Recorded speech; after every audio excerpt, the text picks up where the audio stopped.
Happy birthday to you. Happy birthday to you. Happy birthday from Arnie's. Happy birthday to you. It's a beautiful Wednesday in West Lafayette. It's better in Santa Clarita, California, where our guest Jim Wood is on his 68th birthday, but he's a young 68. And Jim, welcome to the Arnie's Birthday Zoom. You and I kind of connected last fall, and it's great to have you on. Well, thanks for contacting me. I appreciate it. And Jim was for those of you that may not know, was a two-year starter under Alex Agassi, 1973-74, defensive back, strong safety and free safety, both, right? Yeah, you're right.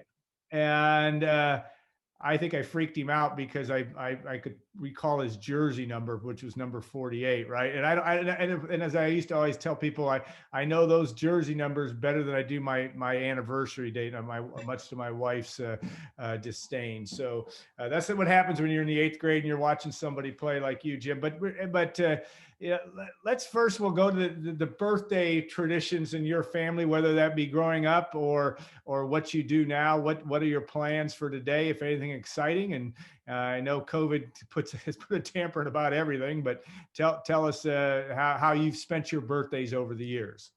Well, with my family, I can't say it's a big tradition, Jim, other than we of course get together and whoever's birthday it is picks a restaurant we want to go to. But it does bring back some memories. I actually grew up in Nashville, Tennessee, moved to the St. Louis area halfway through high school.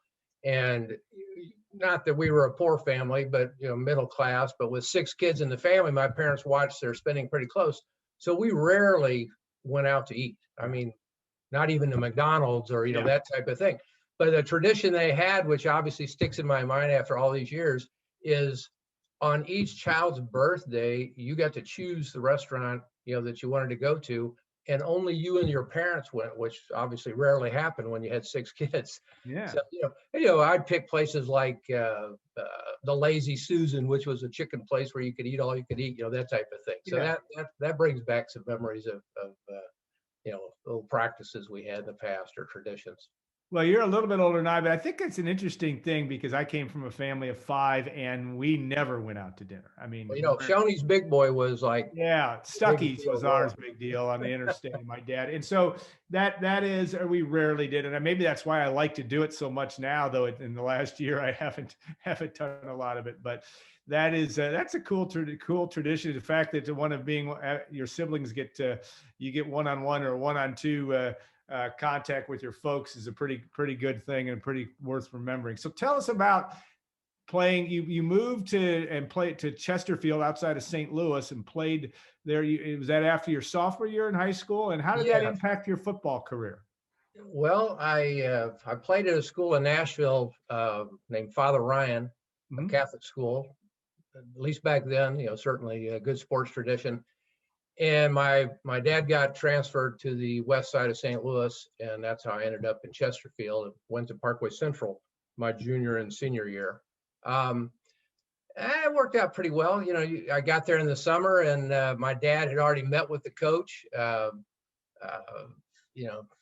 Turned out it was a really good team. The previous year they hadn't done very well, and looking at those guys, I remember thinking, wow, what are we going to play against? These guys, can't win. But we ended up having 2 pretty successful years. Yeah, big school district. It was a lot of fun. Tell me about your being recruited to Purdue from Bob DeMoss's staff, and how did that come about? Purdue had a pretty strong St. Louis connections, or certainly with engineering, and you were in the management school at Purdue. But tell us about how that came about. Well, first, I didn't know anybody at Purdue. And actually, when I got there and was recruited, saw a game that weekend. What was his name? George Faber? Yeah, George Faber from Lindbergh High School. Lindbergh High School, which was in the same conference, as Parkway Central. So that gave me a little bit of a warm feeling. But I can't say I really followed Purdue. Going to Father Ryan High School, big Notre Dame, supporters down there. So I'd see Purdue beat Notre Dame every once in a while, in the late 60s. So, I kind of knew of them from that. Being in St. Louis, oddly enough, a professional player, Jerry Stovall, who had gone to LSU and played for the St. Louis Cardinals, somehow took an interest in me. So I got recruited heavily by LSU, Missouri. Oddly enough, because I grew up in Tennessee, I was kind of interested in Tennessee, but they weren't really recruiting me. And Dale Samuels, and you mentioned Bob DeMoss a few times, and I love Bob DeMoss, and class guy, but I really love Dale Samuels. Dale came into my high school, met my dad. I think they were close to the same age. My dad played basketball at St. Louis University. Somehow they had some little connection there. So he really was the person that contacted me, got me interested in the school. I can tell you a few things about my trip, which was very unique compared to the other schools, I was recruited by. Dale hooked me up with Dave Butts. Yeah. Now my senior year, my sophomore year was that class's senior year. Yeah. So he was ahead of you, right. So he was a couple of years into Purdue already. But of course, if anybody that's aware of Dave Butts, he's a large human being. And here I was at 5'11", 174 pounds or something like that when I got to Purdue. And some of the things that still stick in my mind were we went to Morris Bryant. Yeah. It was the night before a basketball game, and the place was packed. And I'm sitting there at the table with Dave Butts and two other people. And a guy walks up, another giant, type thing. And Dave stands up and they get in a conversation. Well, it turns out it was a guy named Brad Van Pelt. Brad Van Pelt, Michigan State. Yeah. He played basketball for Michigan State, and they had a game the next morning. Yeah. So, I'm sitting there looking at him thinking, this guy must be like a D end or, tight end or something like that. And then when he introduces me to him, when Dave introduces me to him, he's a safety. Yeah. This is where I played. I thought, well, what the hell am I getting into here? So anyway, that was fun. A little banter there. He's, you don't need to go to Purdue. You should come to Michigan State. That type of thing. So that was a lot of fun. But that was impressive. The next day, Purdue was the only school that showed any interest in academics when they recruited me. I had an opportunity. I don't know how this worked out, but when I went to Cranard, a guy named Tim Foley. Oh yeah, the great Tim Foley, defensive back. Yeah, he played for the Miami Dolphins. Yeah. So the whole thing was just impressive. And then going to Mackey Arena and sitting down, and I guess we'll call it the pit. Yeah. The place was packed and rocking, and I was gone, basically. But interesting, I got back to St. Louis, and Jerry Stovall contacted me, and I don't know, a young kid, could do this, but I got kind of an honest streak in me and said, explained to him my interest in Tennessee, and if I played in the SEC, really that's where I'd like to go. And he said he understood that. And like 2 days later, I got a call from Bill Battle, the head coach at Tennessee, that offered me a scholarship on the spot. Never seen me play before, just on his recommendation. But by that time, I was going to Purdue, and Purdue beats Notre Dame, which I liked, and obviously a great academic reputation, and just everything came together for me. You had the chance, and obviously in 1974, one of the great Purdue victories in its history over Notre Dame, maybe the greatest quarter, certainly on the Mount Rushmore, or the greatest quarters in the history of Purdue football, the 24-0 lead over in your senior year against the Fighting Irish in a 31-20 win. Tell me about that, because that was quite the upset. They were the defending national champions, had won and were ranked second, I think, in the country at the time. And yet that was its boyhood team that you followed, Notre Dame, as did just about everybody in the country, especially guys that went to Catholic school at any point in time.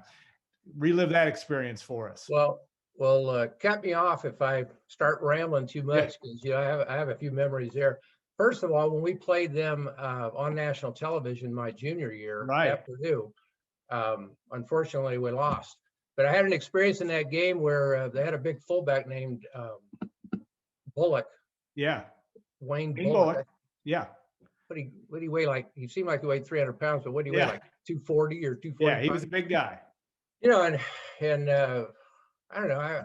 I had a pretty good reputation for tackling people. You know, when I hit them, they didn't necessarily go on their back, but they went down. Yeah. Well, we had a play in that game my junior year where he came through the middle of the line. I came up from free safety, hit him with everything I had. He bounced off of me. On the film, it looked like I was a piece of popcorn or something, and just kept on going. So that stuck in my head, you know, all the way until we played in my senior year. And I'm out before the game. I was the punt returner also. Yeah. And I'm out there before the game, you know, catching punts. You know, you'll catch a few at one end of the field, then you'll catch a few, you know, out by the midfield. And I'm catching them out by midfield, and one of the guys on the team says, "My God, look at that guy." You know, and I didn't know what he's talking about. We turn around and there's Bullock standing there. And the guy says, the Purdue player says to me, "Look at the size of his hips. Could anybody even get their hands around his hips?" And I thought, oh, great. You know, I've been worried about this guy. That'll be your job. Yeah. Anyway, it worked out great. And like a lot of guys on the team, I had a really good game. One other quick thing about that is, well, a couple of things. One is the night before the game, I don't know how many of the Purdue players were watching it, but there was a sportscaster on television that we're sitting in the hotel room watching. And he makes a comment about, I don't want to get into the Duke game that we blew the week before, but he gets into a thing about, at the end, he goes, "I don't even know why Alex Agassi wasted his time, you know, bringing his team up here." Yeah. You know, well, I don't know if that had anything to do with the way the game, you know, was played, but I'll tell you, at breakfast the next morning, there must have been some other guys that saw that, because, you know, it was a pretty focused atmosphere. And yeah, that was a fun game. Another interesting tidbit in that game is somewhere in the third quarter, you know, I'm playing free safety, and the game wasn't going on. It must have been between plays, but I get a tap on my shoulder, and I turn around, and the referee says to me, "Hey, is your dad's name Jim Wood?" I mean, this is the middle of the game, you know, in the middle of Notre Dame Stadium. Yeah. And I'm like, yeah. And turns out that he played basketball with my dad at St. Louis University. Okay. I said, "Well, tell your dad," whatever his name was, you know, said hi. Yeah. I thought, okay.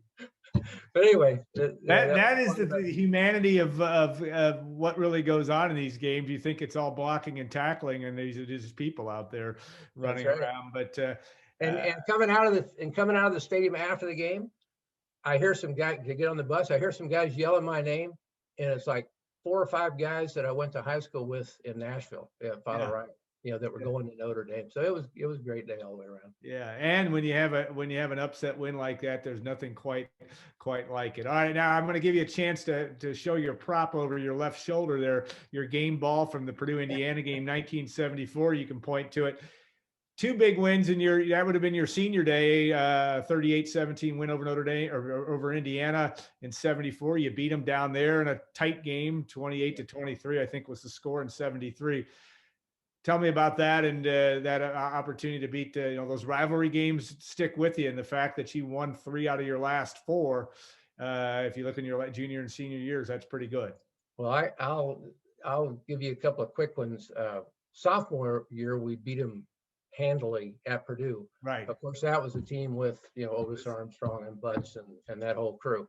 And I can still remember seeing Otis Armstrong. I may get the plays, you know, switched up here, but he caught a screen pass, I think it was, and went, let's say, 50 yards for a touchdown that game. And there was a penalty, and they called it back, took the penalty. And then I think he ran off tackle, and I can still see him making a little move on a defensive back, and the guy just fell on the ground, and he went another 60 yards or whatever for a touchdown. So that kind of summed him up. Junior year, yeah, that was a fun one. I actually caused a fumble late in the game, you know, and that helped us obviously with that win. And senior year, yeah, we just pummeled them. The thing that sticks out about senior year to me is Indiana had special jerseys made up that said, I think it said "Beat Purdue" on their shoulder pads. And late in the game, I didn't trash talk really at all when I was there, but I was running back up the field with one of the receivers and kind of nudged him and looked at his shoulder pads, and he just threw his hands up like, yeah, I don't know what that is. Yeah. So, Is that the start of Lee Corso? Was had Lee's taken Yeah. a job there? Yeah. So yeah, Corso I'm pretty was there. sure. Yeah. Yeah, and that would have been vintage Lee Corso, certainly from that standpoint. All right, tell us a little bit, and as we come to a close, your professional career. Obviously, you've been out in California. You said since 1980. Right. It's warmer there than it is here in Indiana, where it's about 10 degrees today. But tell us about your career and what you care to share about your family and et cetera. Right.